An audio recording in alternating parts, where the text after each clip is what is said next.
Bom dia, meus queridos irmãos. Eu quero saudar com bastante alegria, mais uma vez a cada um, com a graça e a paz do nosso Senhor e Salvador, Jesus Cristo. Muito bem, irmãos, nós chegamos em nossa última videoaula desta carta. Essa é a nossa 11ª videoaula e hoje finalizaremos este estudo expositivo da primeira carta de Paulo aos Tessalonicenses. Eu espero que você tenha desfrutado bastante, se animado e enriquecido a sua vida espiritual em todos os sentidos. E nós estamos tratando nesta última sessão, que nós começamos domingo passado, nessa parte bem prática, estamos tratando sobre os deveres que devemos cultivar em nossos relacionamentos entre os irmãos e também o nosso relacionamento com Deus. Portanto, meus irmãos, nós vamos ler 1 Tessalonicenses capítulo 5 e vamos continuar a leitura a partir do verso 16. Nós já tratamos do verso 12, 13, 14 e 15 e agora nós vamos do 16 até o final. Vamos acompanhar atentamente. Verso 16. Regozijai-vos sempre, orai sem cessar. Em tudo dai graças, porque esta é a vontade de Deus em Cristo Jesus para convosco. Não apagueis o espírito, não desprezei as profecias, julgai todas as coisas, retende o que é bom, abstende-vos de toda forma de mal. Verso 23. O mesmo Deus da paz vos santifique em tudo, e o vosso espírito, alma e corpo sejam conservados íntegros e irrepreensíveis na vinda de nosso Senhor Jesus Cristo. Fiel é o que vos chama, o qual também o fará. Irmãos, orai por nós. Saudai todos os irmãos com ósculo santo.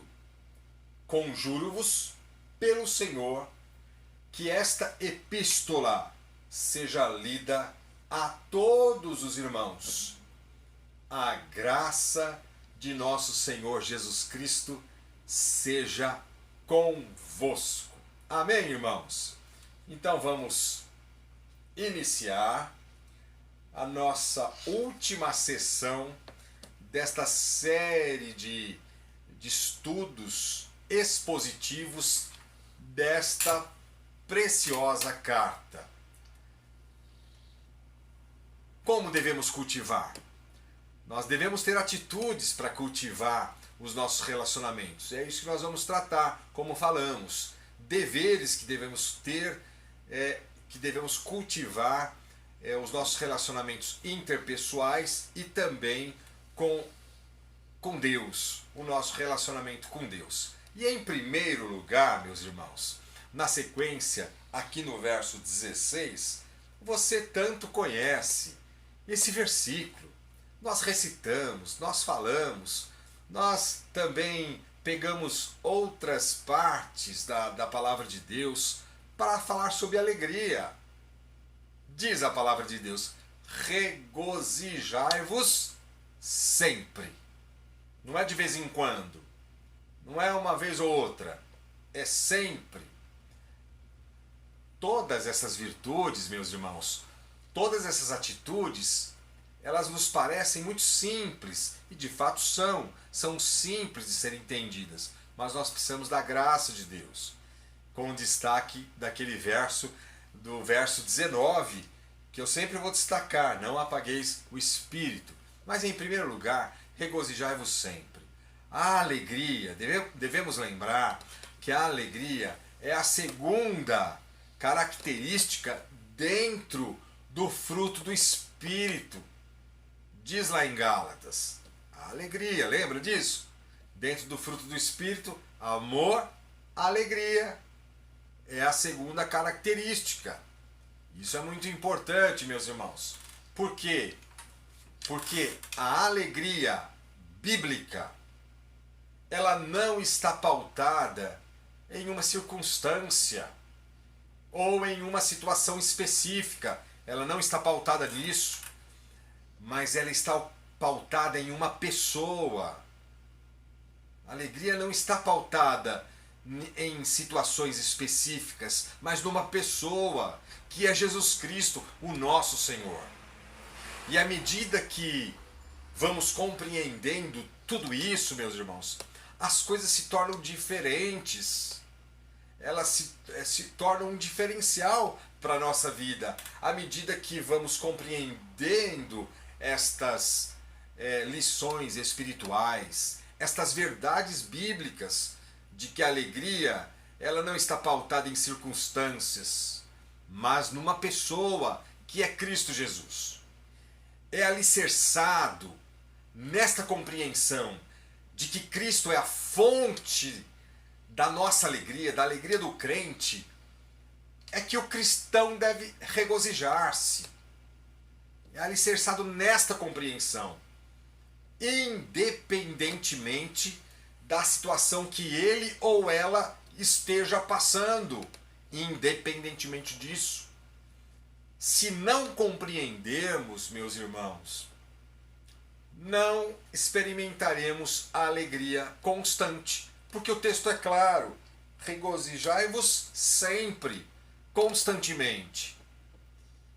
Então nós precisamos compreender, não mentalmente, não intelectualmente, mas no coração, de que a nossa alegria não é circunstancial, não é eventual, mas é uma pessoa, é Cristo Jesus, o nosso Senhor. Portanto, é de vital importância entender que essa alegria advém de um relacionamento e intimidade com Cristo.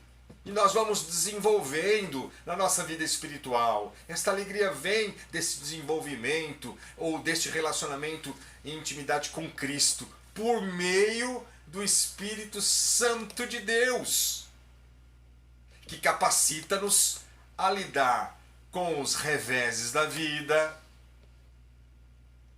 capacita-nos a lidar com as perdas, que capacita-nos a lidar com as decepções, com os sofrimentos e vê-las na perspectiva correta, ou seja, na perspectiva de Cristo Jesus. Portanto, não apagueis o Espírito. A base de que nós devemos viver estas instruções, obedecer estas atitudes, esses deveres que devemos ter. Então é muito importante, meus irmãos, compreendermos isso no coração, dia a dia, que a nossa alegria, ela advém de um relacionamento íntimo com o Senhor, Jesus Cristo, por intermédio do Espírito Santo de Deus, que vai nos capacitando, que vai nos ajudando com as questões, com as intempéries, com os reveses da vida. Mas o texto continua. O segundo dever que nós devemos cultivar em nossos relacionamentos para com os irmãos e com Deus: orai sem cessar. É o verso 17. Quantas vezes, meus irmãos, nós lemos, meditamos e tiramos mensagens e reflexões maravilhosas neste verso, meus irmãos, tão pequenininho, com 3 palavrinhas: orai sem cessar. Você sabe o que significa orai? Orai é um imperativo, é uma ordem que está no tempo presente, que indica uma atitude contínua. Orai É um imperativo, é uma ordem que está no tempo presente, que indica uma atitude contínua, sempre, sem cessar. E sem cessar, obviamente, significa atitudes ininterruptas. Ininterruptas. Seja curta ou seja longa a oração, ela deve ser feita de coração. Nós sabemos disso, curta ou longa, mas a nossa oração deve ser feita de coração, com sinceridade, com fé, com quebrantamento, com humildade e em total dependência de Deus. É gostoso lembrarmos isso, meus irmãos. E entender essas coisas intelectualmente, que devemos orar sem cessar, não é difícil, é moleza. Qualquer crente, ele entende, por mais neófito que ele seja, por mais novo que ele seja, você entende, não é, meu irmão, minha irmã, que devemos orar sem cessar. Mas se eu não mantiver viva, acesa, a chama do Espírito Santo, eu só vou ficar nos conceitos teóricos. Você compreende, meus irmãos? Minha irmã, meu irmão, se eu não mantiver viva, acesa, a chama do Espírito Santo, só vamos ficar nos conceitos teóricos. E possivelmente seremos áridos, frios, deixando de desfrutar das bênçãos que advêm da intimidade com Deus por meio da oração, por meio da intercessão. Devemos orar quando estamos com vontade. Devemos orar quando estamos com vontade, mas muito mais devemos orar quando não estamos com vontade. Porque é uma ordem de Deus. Deus manda-nos orar. Deus provoca a nossa oração, provoca a nossa boca, para que nós nos voltemos a Ele em oração. Mas o texto ainda continua, meus irmãos, nesse terceiro dever: em tudo dai graças. Veja aí, meus irmãos, no 18: porque esta é a vontade de Deus em Cristo Jesus para convosco. É forte isso, irmãos. Simples de ser entendido, mas forte, e muitas vezes nós não fazemos ou invertemos as coisas. O texto é claro para a minha vida e para você. A vontade de Deus é que em tudo,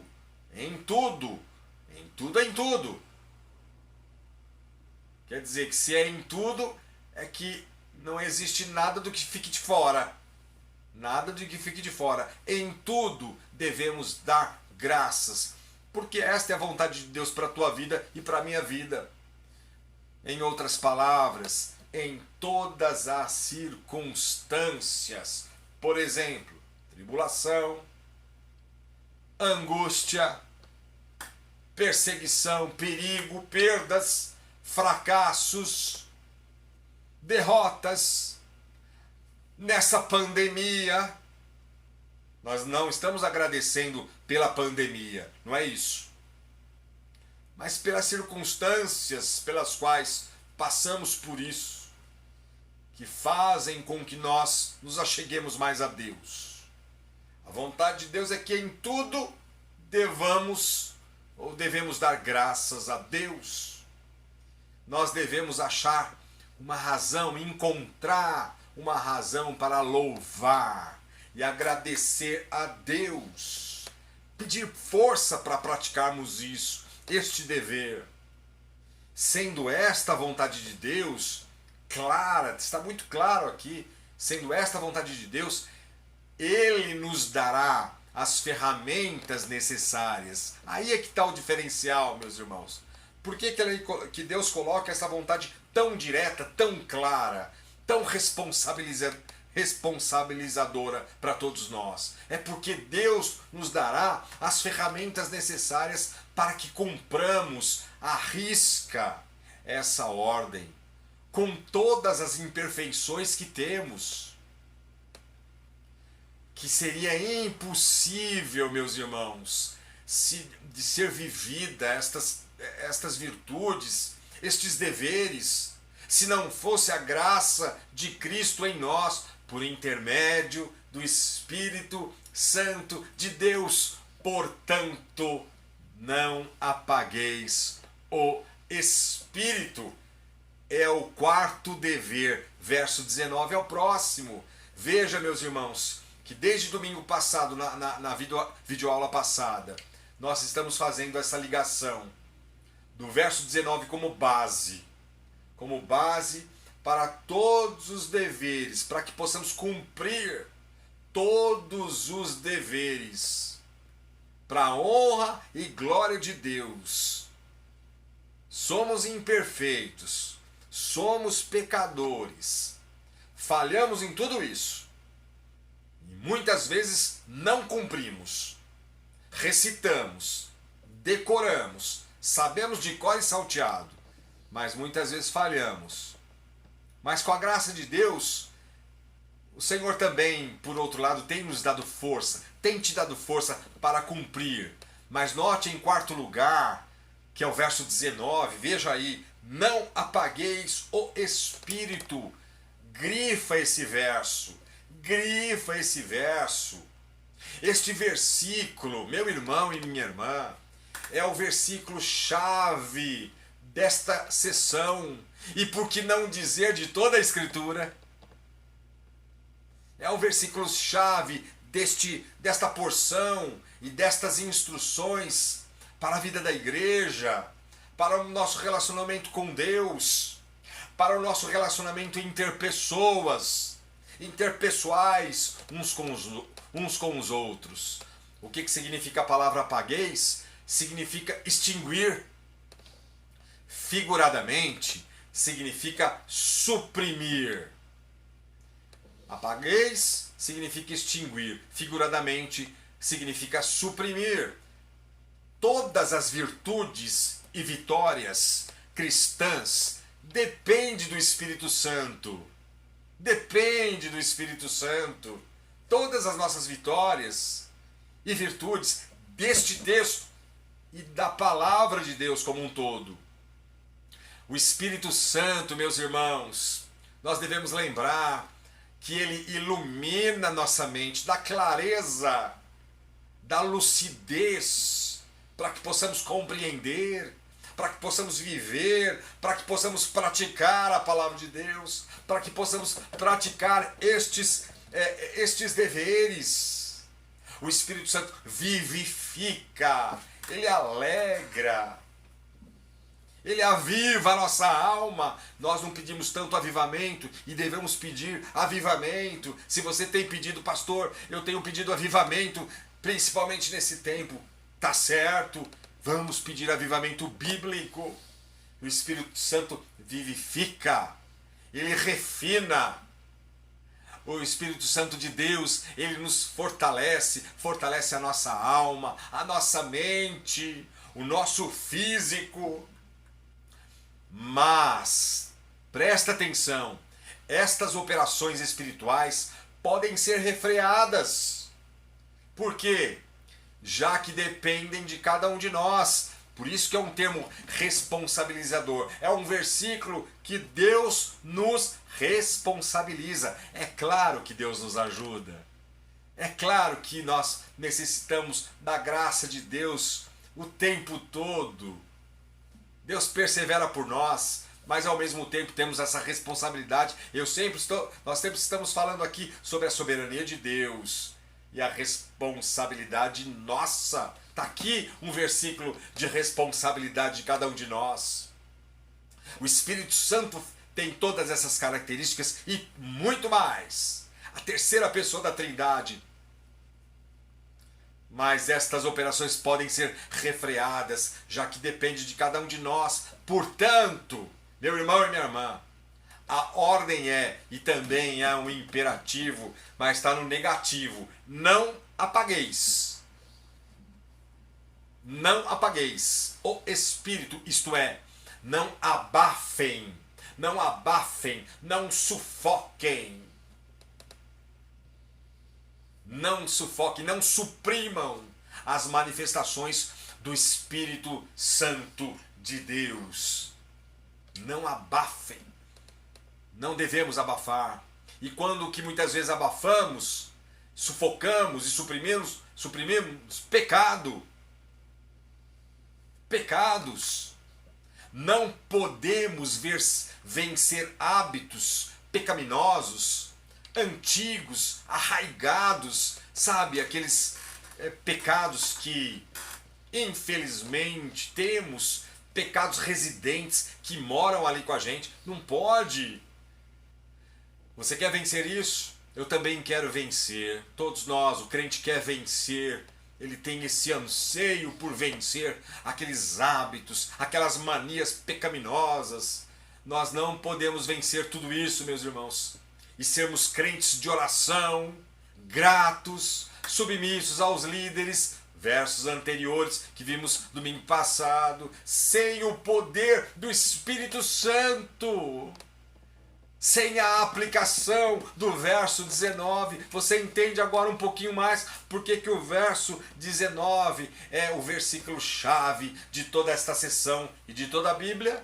Nós não podemos vencer hábitos pecaminosos arraigados em nós.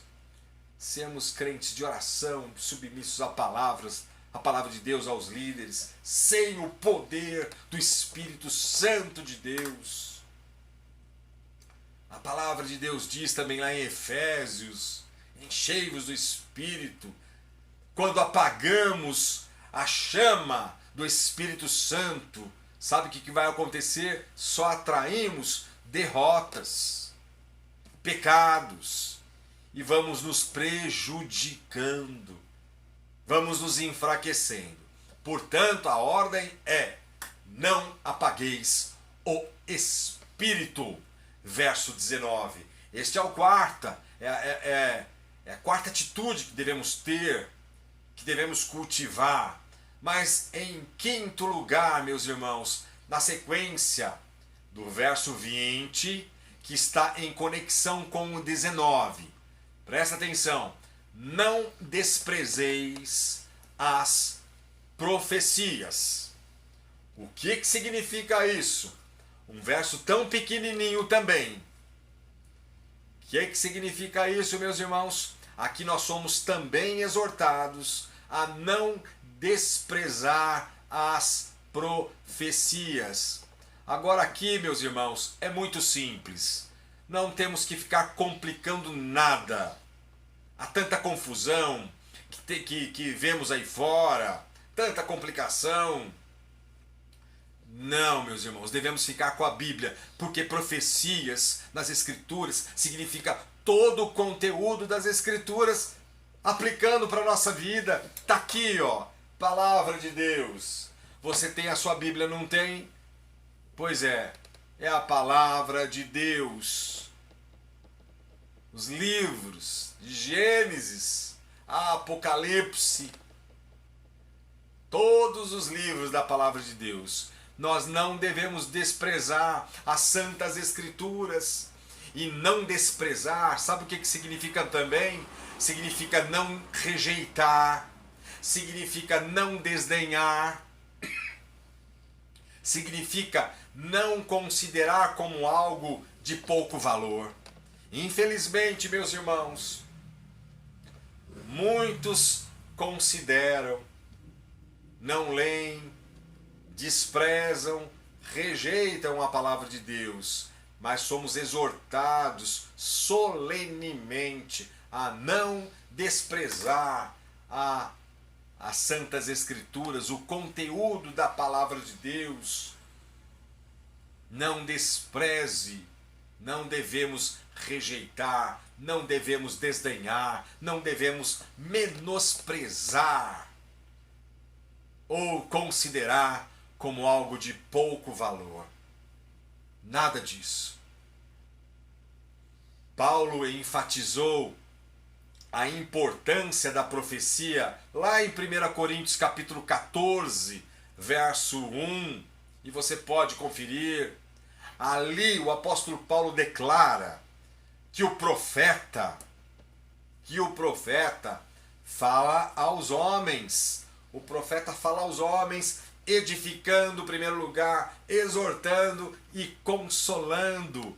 E o que é ser profeta? Ser profeta é proclamar a palavra de Deus, a mensagem, e não predizer o futuro, e não ficar dando profetada aí não.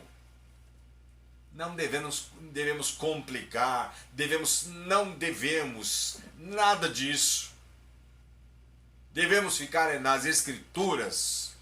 Então é exatamente o que significa, meus irmãos, este verso 20, que deve estar em conexão com 19, e também no próximo verso 21, todos esses versículos devem se fazer conectados uns aos outros. Portanto, nós devemos edificar, exortar e consolar com a palavra de Deus. Com a palavra de Deus. Muitos rejeitam, muitos desdenham. Nós não devemos fazer isso. Devemos observar, pedir a Deus forças para ler, para meditar, para compreender, mas muito mais do que isso, para aplicar. Me ajuda, Senhor, e nunca menosprezar. E vamos dizer para Deus: Senhor, eu tenho dificuldade de entender a Bíblia, eu tenho dificuldade de ler. Vamos falar para Deus, vamos em oração abrir os nossos corações, mas sempre respeitando, tendo temor a Deus, reverência ao Senhor, respeito à palavra de Deus. É exatamente isso que nós devemos, esta proibição: não menosprezeis as profecias, a palavra de Deus. Mas em sexto lugar, diz assim o verso 21, veja aí: julgai todas as coisas, note, retende o que é bom. O que significa esse versículo 21, pastor? É muito interessante, meus irmãos, que a palavra julgai, no grego, significa três coisas. Provar, testar, examinar. Pegou?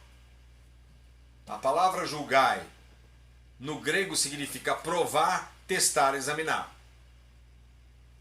Apesar desta exortação ter um significado mais abrangente, ela tem um significado mais abrangente na vida cristã, ela está em conexão com os versos anteriores, verso 19, verso 20.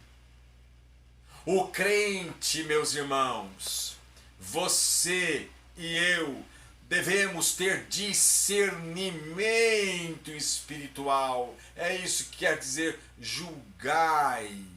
Em relação, por exemplo, às profecias, essas coisas que a gente ouve aí fora. Não com relação à palavra de Deus. Coisas que a gente ouve, coisas estranhas, esquisitas, distorções da palavra de Deus. Devemos julgar, devemos ter discernimento espiritual.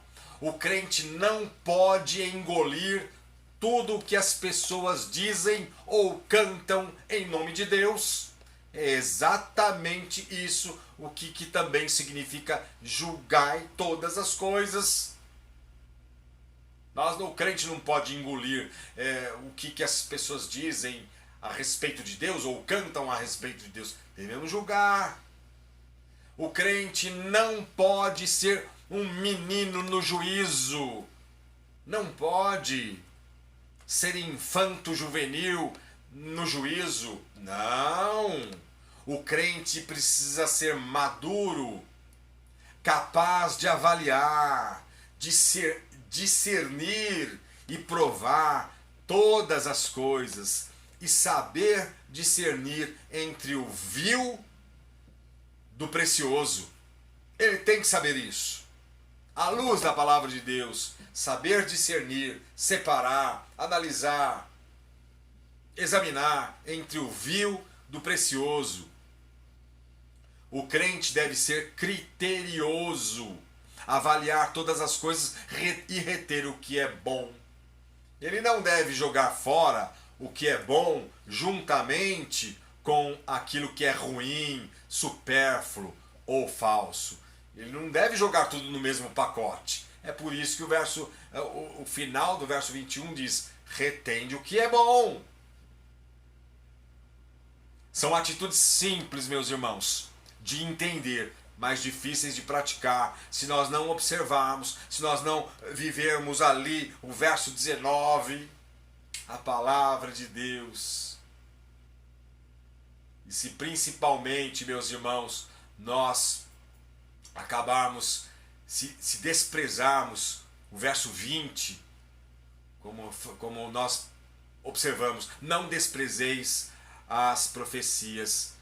Se isso fizermos, nós teremos consequências. As pessoas que fazem isso, que rejeitam, que menosprezam, elas acabam tendo um julgamento equivocado, distorcido, e não terão discernimento para observar, para analisar as coisas que estão sendo ditas aí fora. Mas em sétimo lugar, a sétima atitude, ou sétimo dever: abstende-vos de toda forma de mal. Esse versículo é muito importante também. Veja aí o verso 22. Abstende-vos de toda forma de mal. Somos também exortados. Somos exortados a quê? A nos manter longe. É isso que significa a palavra abstende-vos. Somos exortados a nos manter longe, distantes de toda a aparência do mal. Preste atenção nisso. A solene exortação é para ficarmos bem longe de toda a aparência do mal, que dirá do próprio mal.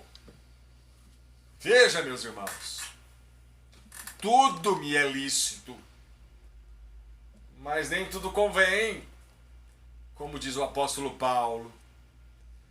Somos exortados a ficar longe da aparência do mal, mas mais do que isso, que dirá do próprio mal. O mal se manifesta sob muitas formas sedutoras e atraentes, que nem sempre nós percebemos, meus irmãos, nem sempre percebemos. Há muitas modalidades de mal. Ele se apresenta, por exemplo, por meio de tentações, propostas atraentes, conversa fiada, convites que parecem inofensivos, ideias erradas, por meio, por exemplo, do que eu acho, por meio de achômetros. Eu acho isso, eu acho aquilo, eu não tenho que achar nada, meus irmãos. Nós podemos até achar alguma coisa, mas vamos consultar, vamos passar pelo crivo da palavra de Deus. Então a Bíblia nos manda, nos exorta a mantermos longe de toda aparência do mal, porque ele pode se apresentar de multiforme maneiras, modalidades, para nos pegar, para nos seduzir. Portanto, atenção, seja criteriosa. E na conclusão, meus irmãos, desta preciosa carta, e espero que você esteja acompanhando, Paulo apresenta aqui, neste final, no voto do apóstolo Paulo, Paulo apresenta um sincero desejo, algumas petições e a impetração da bênção. Nesta conclusão preciosa, Repetindo, Paulo apresenta um sincero desejo, que são aqui os votos, algumas petições e a impetração da bênção. Vamos ver em primeiro lugar, veja aí o verso 23. O mesmo Deus da paz. Olha o apóstolo Paulo finalizando aos crentes tessalonicenses. O mesmo Deus da paz vos santifique em tudo, e o vosso espírito, alma e corpo sejam conservados íntegros e irrepreensíveis na vinda de nosso Senhor Jesus Cristo. Veja, meus irmãos, que desejo, que voto que o apóstolo Paulo quer e deseja para com os irmãos tessalonicenses. E para nós também, meus irmãos, que Deus, que o mesmo Deus da paz vos santifique em tudo. Este era o desejo do apóstolo Paulo. Que Deus lhes separe de uma vida de pecado. Santifique em tudo. Que esse seja o nosso desejo, os nossos votos uns para com os outros. Que Deus, meu irmão e minha irmã, te separe, a mim e a você, de uma vida de pecado e opere por meio do Espírito Santo de Deus o desejo mais e mais de nos consagrarmos a Deus. Olha que bonito, olha que desejo sincero, puro e verdadeiro, que nós devemos aprender com o apóstolo Paulo. O mesmo Deus da paz vos santifique em tudo e em tudo.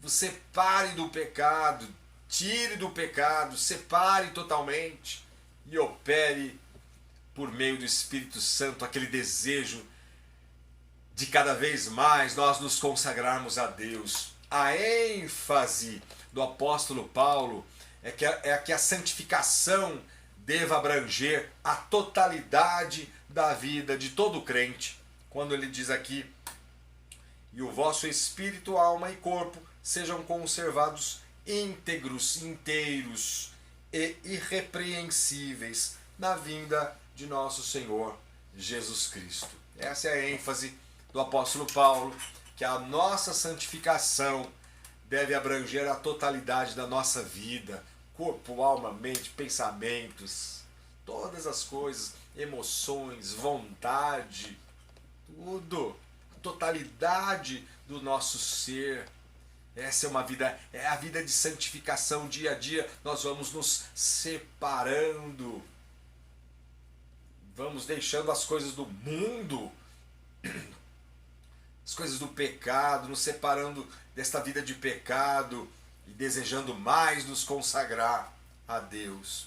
Mas em segundo lugar, meus irmãos, nesta última parte, onde Paulo apresenta os sinceros desejos para com os irmãos tessalonicenses, e também petições, palavras de forças e impetração da bênção, o apóstolo Paulo também ministra uma palavra de encorajamento, de segurança e esperança. Note que palavra, que verso forte é esse.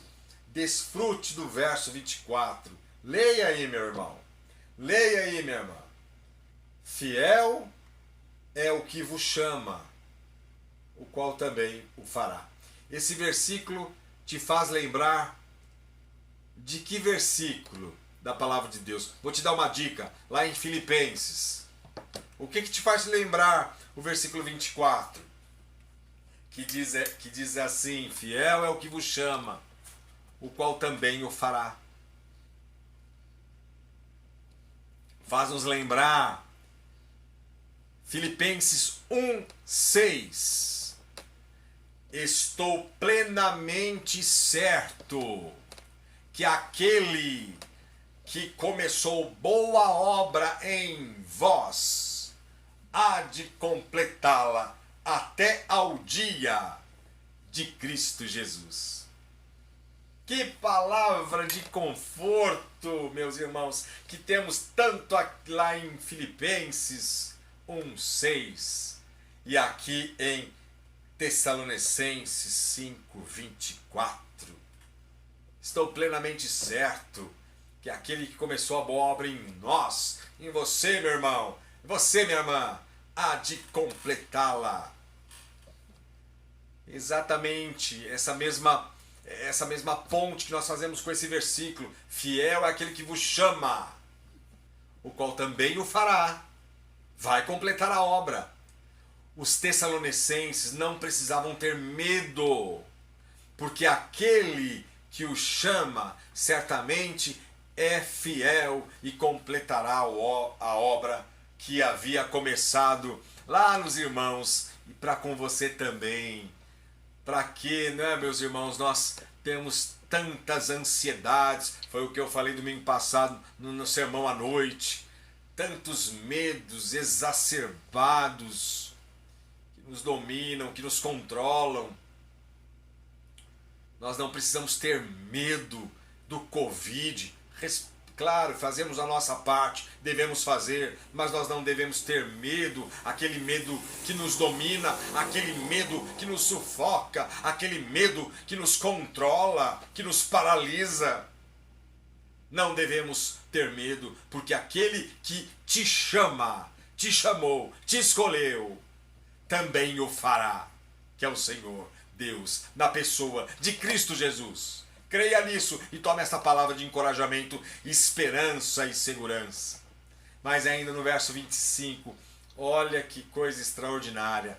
Parece que não temos lições aqui, não é? Parece que apenas o verso 25 nós vamos ler e passamos batido. Não, meus irmãos, nós temos grandes lições nesses últimos versos. Irmãos, orai por nós. Você pede oração por você, meu irmão? Você pede oração por você, minha irmã? Não podemos esquecer. Não podemos esquecer. Sei. Talvez por vergonha, ou seja, por que razão for, não tem razões. Sabe por quê? Até mesmo grandes homens e mulheres de Deus sentem necessidade de oração. Anota isso. Até mesmo grandes homens e mulheres de Deus sentem necessidade de oração, de pedir oração. Orem por mim. Nós vemos isso na Bíblia, nós vemos isso nesse gigante da fé, que foi o apóstolo Paulo. Que ele disse uma palavra ali bonita num versículo em 2 Coríntios capítulo 11, verso 29. Quem enfraquece, que também eu não enfraqueça? Quem enfraquece? Paulo dizendo, 2 Coríntios 11, 29. Quem enfraquece, que também eu não enfraqueça? Orem por nós. Não devemos ter medo, demagogia, nada disso. Humildade, orem. Orem por mim, Carlos Eduardo Baptista. Eu agradeço porque certamente você ora. Então, por isso que eu perguntei para o teu coração, você pede oração por você? Nós devemos interceder por outros? Claro que sim. Isso é uma grande bênção, ser crentes intercessores. Mas você ora por você? Você pede por você? Porque grandes homens de Deus, repito, e mulheres de Deus, homens de Deus, mulheres de Deus, cheios do Espírito Santo de Deus, também sentem fraquezas, também sentem necessidades de intercessão por eles.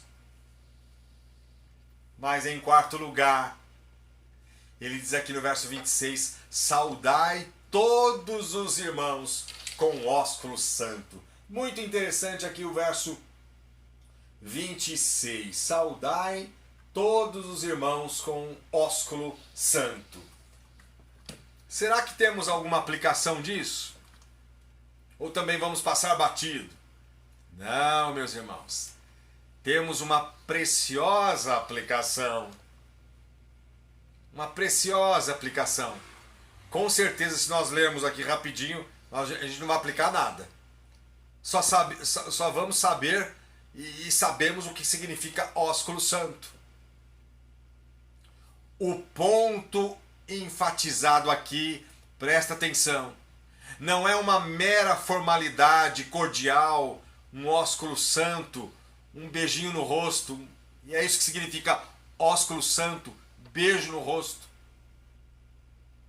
Esse não é o ponto enfatizado ou o princípio que está por trás desta cordialidade.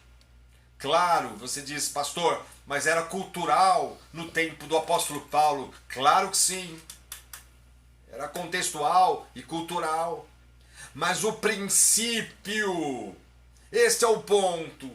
O princípio que aprendemos aqui é o princípio da unidade espiritual em Cristo. Anota isso. Grava no coração, escreve no coração. Aqui está o princípio, meus irmãos, desta cordialidade.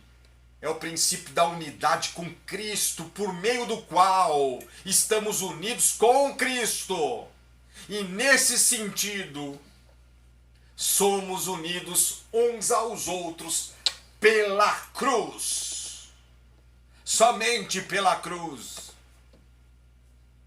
Senão todos os nossos atos seriam vazios, fúteis e superficiais. Como quem não tem Cristo, são atos superficiais. Isso é muito importante, meus irmãos. É algo cultural, sim, na época de Paulo, tudo bem. Mas o princípio por trás disso, meus irmãos, é o princípio da unidade espiritual com Cristo. Desta unidade, que estamos unidos com Cristo. E nesse sentido somos unidos uns aos outros pela cruz. É cultural também entre os crentes nos dias atuais. O povo de Deus, as igrejas, nós. É cultural manifestar os cumprimentos com o ósculo santo. É também cultural. Principalmente no Brasil. Temos essa cultura. Não sei se todas as igrejas têm, mas a grande maioria. Povo de Deus. Eu particularmente não tenho nenhum problema com isso, mas temos que respeitar quem tem dificuldade.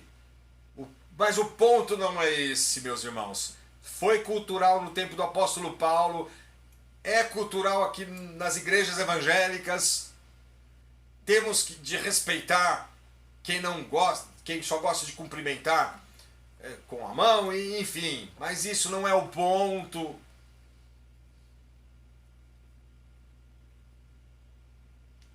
Hoje, meus irmãos, olha que coisa interessante. Estamos impedidos de nos cumprimentar por questões óbvias. Covid-19. Olha como que esse texto e esse finalzinho encaixou de forma extraordinária. Veja como o ponto não são questões externas. Hoje estamos impedidos de nos cumprimentar, simplesmente dar um cumprimento com as mãos. Nós ficamos assim, afastados, colocamos as máscaras, não é isso? Por questões do Covid-19. Agora, presta atenção nesta pergunta reflexiva que eu quero lhe fazer. Por que estamos impedidos de manifestar o amor fraternal uns para com os outros? Deixamos por isso de nos amar ou nos amamos menos? Porque pelo fato de estarmos impedidos de nós nos manifestarmos nesse amor fraternal, nos cumprimentando, será que por isso deixamos de nos amar? ou estamos nos amando menos em Cristo Jesus? É claro que não, meus irmãos. Por quê? Porque não é uma mera formalidade que nos une, seja aqui, seja qualquer outro lugar.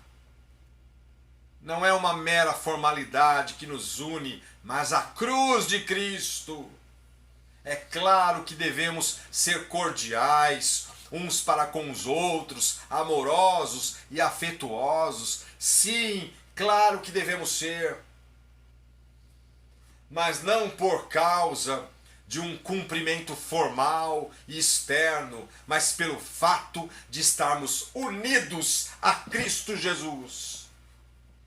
E este é o ponto, e é isso que eu enfatizo e friso. É pela nossa união com Cristo, a partir da nossa união com Ele, é que nós aprendemos dia a dia a nos amar uns aos outros, com cumprimento ou sem cumprimento, porque hoje nós estamos impedidos de nos cumprimentar por causa do Covid-19.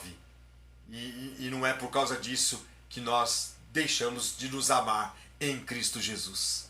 Você percebe, meus irmãos, como a Bíblia é profunda e nem sempre percebemos num versículo tão pequenininho como esse? Mas, meus irmãos, em quinto lugar, leia esta epístola a todos os irmãos. Veja aí no verso 27. Conjuro-vos pelo Senhor. Conjuro-vos pelo Senhor. Não é por Paulo, não é por mim, não é por nós. Pelo Senhor. Que esta epístola, vamos entender, seja lida a todos os irmãos. A lição é simples, meus irmãos, mas profunda. A lição é a seguinte: leia esta carta para todos. Na época de Paulo, para os irmãos, os que estavam fortes, os que estavam fracos, os que estavam, quem sabe, lembra da listinha ali dos insubmissos, os que precisavam de conforto, ânimo, os desamparados, aqueles que precisavam de os mais fracos, os desanimados. Leiam para todos. Aqueles que viviam desordenados, trazendo para a nossa vida, meus irmãos. Leia esta carta. Pastor, só esta carta? Não. Leia a todas as Escrituras. Para quê? Para lhe animar, para lhe fortalecer, para gerar fé em você, para lhe exortar, para lhe confortar, para lhe dar esperança. Tudo isso aqui, meus irmãos, todas essas características, esses adjetivos, nós encontramos na palavra de Deus. Leia esta epístola. Claro que sim, somente nesta epístola, que é carta, ela já nos anima, já nos fortalece, já nos exorta, já nos dá esperança. Mas não somente esta carta, e sim todas as Escrituras. E para finalizar, meus irmãos, meus irmãos, esta última parte é maravilhosa. O verso 28 diz assim a palavra de Deus. Vamos ler juntos o 28? Vamos lá? A graça de nosso Senhor Jesus Cristo seja convosco. Tá bom, pastor, aqui ele está terminando. Claro que sim. Esse era o costume do apóstolo Paulo. No final das suas cartas, e você dando uma olhadinha na segunda carta de Paulo aos Coríntios, 2 Coríntios capítulo 13, verso 13, você vai ver lá a bênção apostólica, e que sempre ministramos, impetramos a bênção apostólica. E veja então nesta carta de Paulo aos Coríntios, capítulo 13, segunda Coríntios 13, 13. Era um costume de Paulo. Mas será que era só um costume? Não, meus irmãos. É claro que não. Não era um mero costume do apóstolo Paulo. Paulo sabia o que era estar debaixo da bênção de Deus. Não é debaixo da, não é do líder qualquer, de nenhum líder, não. Nada disso. Paulo sabia, ele tinha consciência do que era estar debaixo da bênção do Eterno, de Deus. Quando um líder impetra a bênção apostólica, por exemplo, no final do culto, não é uma mera formalidade, não pode ser. Não pode ser. Quando um líder, ele impetra a bênção, um pastor, a bênção apostólica, como fazemos quando estamos no culto. Eu também faço aqui. Agora no final também quero fazer, em especial neste estudo. Não pode ser uma mera formalidade. O pastor, o líder, ele crê que o poder da bênção de Deus não vem dele. O líder precisa ter essa consciência. O poder de Deus, a graça de Deus, que Paulo resume aqui nesta frase: a graça de nosso Senhor Jesus Cristo seja convosco. O líder, o pastor, crê, acredita que o poder de Deus não vem dele, mas vem do alto, vem de Deus. Com que propósito? Com o propósito de abençoar o povo de Deus. Com este propósito de estarmos debaixo da bênção de Deus. Agora eu quero lhe fazer uma pergunta. Qual é o crente de verdade, não é? Crente de verdade. Qual é o crente que não anseia estar debaixo da bênção de Deus? É claro que o crente de verdade, ele está debaixo da bênção de Deus. Mas quem não deseja mais, não anseia mais, nós queremos muito mais. Eu, particularmente, é o meu anseio. E eu creio que também seja o teu anseio, minha irmã e meu irmão. É nesse sentido que Paulo finaliza esta extraordinária carta, que ele continua na segunda, mas nós vamos parar na primeira. É nesse sentido que Paulo finaliza com a bênção de Deus em favor dos tessalonicenses, pedindo para que Deus os abençoe e manifeste a sua graça em todos os sentidos, o favor de Deus, a graça de Deus. Como nós sabemos bastante, pelo menos a frase tão conhecida, o que é graça? É o favor imerecido. Nós não merecemos nada. É o favor de Deus por nós, em nós, apesar de nós, não merecemos nada. Tantas bênçãos, meus irmãos, esta graça do Senhor na nossa vida. Portanto, eu não poderia deixar, ou não poderia terminar, deixando de impetrar a bênção de Deus sobre a sua vida. Que a bênção de Deus está sobre a sua vida. É nesse sentido que o líder crê que a bênção é de Deus, que está sobre você, que vai permanecer sobre você, sobre todos nós. É nesse sentido que o líder e que Paulo abençoava e abençoa aqui os irmãos. E eu também quero lhe abençoar e impetrar a bênção apostólica, a bênção de Deus sobre a sua vida, sobre a sua família. Que você tenha desfrutado um pouquinho das palavras de Deus nesta carta. Volte, se você quiser, nas videoaulas. Eu fiz com bastante carinho, zelo, dedicação. E que você tenha aprendido bastante. Com a graça de Deus. E Deus tenha te fortalecido, te ajudado, te animado e te dado esperança na presença do Senhor. Vamos orar. Eu quero orar pela sua vida, agradecendo por esse momento que passamos aqui, que vamos continuar num outro estudo, domingo que vem, com a graça de Deus, até retornarmos à igreja. Mas agradecer a Deus por esse tempo aqui em que nós estudamos nestas 11 videoaulas desta primeira carta de Paulo aos Tessalonicenses. Feche os seus olhos. Senhor, muito obrigado, Senhor Jesus. Eu quero agradecer particularmente por tantos ensinamentos que nós tiramos. Eu tive o privilégio de tirar. E também, Senhor, agradecer sobre cada um que também extraiu da tua palavra.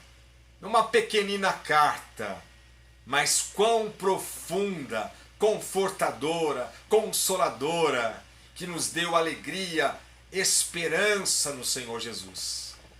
Assim como o apóstolo Paulo, que ministrou a bênção do Senhor, que ministrou a graça do Senhor para os irmãos tessalonicenses, assim como ele, humildemente, Senhor, como ministro do Senhor, como ministro do Evangelho do Senhor Jesus Cristo, que o Senhor me chamou, me escolheu, ó Deus, eu também ministro a graça do Senhor, a bênção do Senhor, o teu favor, as tuas bênçãos sobre cada um que está ouvindo, desde o início, ou mesmo aqueles que não conseguiram ouvir, Senhor, a todos da nossa igreja, outros, quem sabe, de outros lugares. Ó Deus amado, eu não tenho a mínima noção de quão alcance tem a palavra do Senhor ao longo dos anos. Obrigado por esta ferramenta da internet, do YouTube, Senhor. Obrigado, Senhor Jesus, que a palavra do Senhor seja propagada, continue sendo anunciada, e é o teu poder que recaia, que conforte, que transforme, que mude vidas, ó Deus. E eu peço estas bênçãos, muitas bênçãos espirituais, porque as coisas vêm como consequências, as coisas materiais, ó Deus. Mas, sobretudo, eu impetro a tua bênção espiritual sobre cada irmão e sobre cada irmã, sobre cada coração que ouviu, que prestou atenção, que se alimentou um pouquinho da tua palavra, Senhor. Ó Deus, portanto, assim como Paulo finalizou com a bênção, com esta impetração da bênção do Senhor, da mesma sorte, ó Pai, da mesma maneira, com a graça do Senhor, eu ministro a tua bênção, que é a maravilhosa graça, maravilhosa e inexplicável graça do nosso Senhor e Salvador Jesus Cristo, que o amor de Deus Pai, que as consolações, o conforto, a comunhão e o poder do Espírito Santo de Deus seja sobre você, meu irmão, seja sobre você, minha irmã, que está sobre você. Tome posse disso. O poder de Deus te capacite por meio do Espírito Santo de Deus e seja sobre você hoje e para todo sempre, até a volta daquele glorioso dia que estamos aguardando a tua vinda, Senhor. A segunda vinda do Senhor Jesus Cristo, que aprendemos também nesta carta. Que a graça do Senhor seja sobre todos vós. Amém e amém e amém.